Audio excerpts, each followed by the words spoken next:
Bismillahirrahmanirrahim. Assalamualaikum warahmatullahi wabarakatuh. Alhamdulillahi rabbil alamin. Wassalatu wassalamu ala sayyidil anbiya wal mursalin wa ala alihi wa ashabihi ajma'in. Amma ba'd. Para pemirsa yang dimuliakan Allah, pada pembahasan kali ini kita akan mengetengahkan tentang masalah puasa. Puasa Ramadan hukumnya adalah wajib bagi setiap muslim yang berakal, baligh, mampu berpuasa dan tidak sedang haid atau nifas. Adapun anak kecil maka disuruh untuk berpuasa jika ia mampu agar menjadi terbiasa. Kemudian masuknya bulan Ramadan dapat diketahui melalui salah satu dari dua hal. Yang pertama, dengan melihat hilal bulan Ramadan dengan kesaksian seorang muslim yang adil dan mukallaf atau yang telah dibebani hukum, walaupun yang bersaksi itu seorang wanita. Kemudian yang kedua, apabila tidak terlihat hilal tadi, maka dengan menyempurnakan bilangan bulan Sya'ban menjadi 30 hari. Kewajiban puasa Ramadan dimulai dari terbitnya fajar shadiq sampai terbitnya matahari. Dalam melaksanakan puasa wajib, diharuskan berniat sebelum fajar. Ada beberapa hal yang membatalkan puasa, diantaranya berhubungan badan pada kemaluan wanita, kemudian keluarnya mani, makan dan minum dengan sengaja, mengeluarkan darah, dan muntah dengan disengaja. Hukum orang yang tidak berpuasa, haram hukumnya tidak berpuasa pada bulan Ramadan bagi orang yang tidak memiliki uzur. Adapun wanita yang sedang datang bulan dan nifas atau orang yang dibutuhkan untuk tidak berpuasa guna menyelamatkan jiwa seseorang, diharuskan untuk tidak berpuasa. Bagi musafir disunahkan baginya untuk mengqashar salat. Diperbolehkan baginya apabila dia diperbolehkan untuk mengqashar salat untuk tidak berpuasa. Jika puasa tersebut memberatkannya. Jadi dibolehkan bagi orang musafir berpuasa maupun tidak. Begitu juga orang yang sakit yang khawatir akan bahaya karena berpuasa. Kemudian diperbolehkan tidak berpuasa bagi orang mukim yang menempuh perjalanan pada siang harinya, juga bagi wanita hamil atau sedang menyusui jika keduanya khawatir akan keselamatan diri atau bayinya.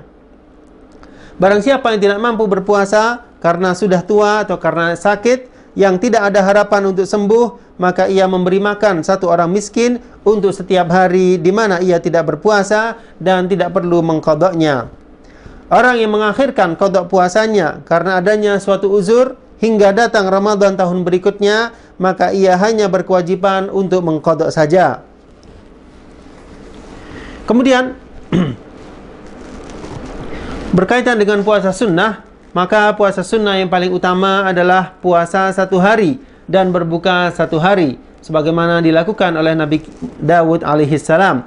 Kemudian puasa hari Senin dan Kamis, puasa 3 hari dalam setiap bulan, dan yang paling baik yaitu hari-hari bid atau pertengahan bulan, tanggal 13, 14, dan 15. Kemudian disunahkan juga lebih banyak berpuasa pada bulan Muharram dan Sya'ban, puasa hari Asyura, puasa hari Arafah, dan puasa 6 hari di bulan Syawal. Mengkhususkan puasa pada bulan Rajab adalah makruh hukumnya. Begitu pula puasa hari Jumat dan hari Sabtu. Kemudian ada beberapa catatan yang disebutkan. Yang pertama, barang siapa yang berhadas besar seperti junub, haid dan nifas, jika keduanya telah suci sebelum fajar, maka semua diperbolehkan menunda mandi hingga selesai azan subuh dan mendahulukan makan sahur dan puasanya sah.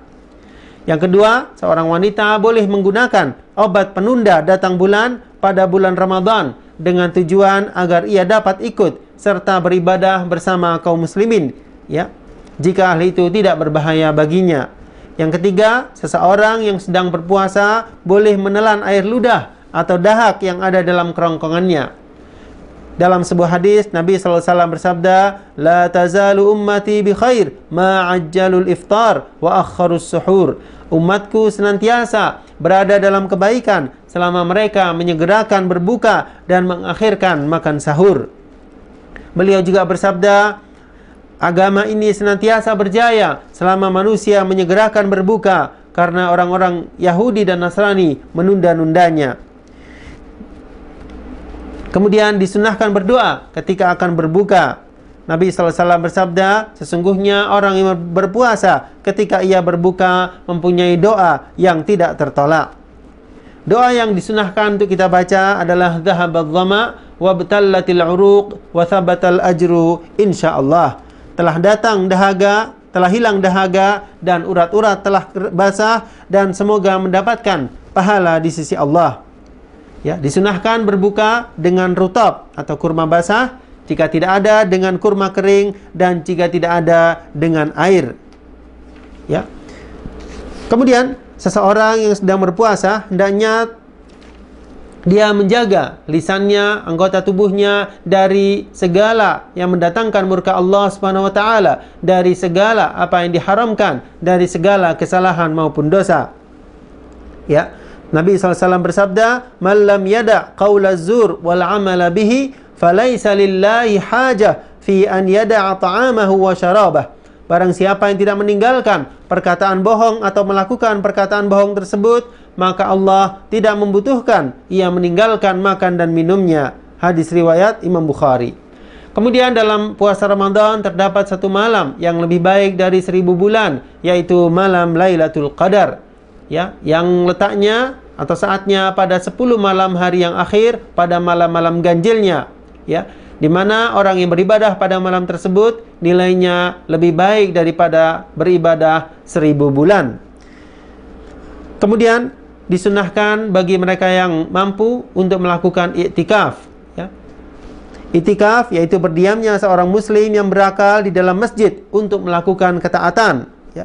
Bagi orang yang melaksanakan iktikaf disyaratkan bersih dari hadas besar dan tidak boleh keluar dari tempat iktikafnya kecuali untuk hal yang tidak bisa ia hindari, seperti makan, buang hajat, dan mandi wajib.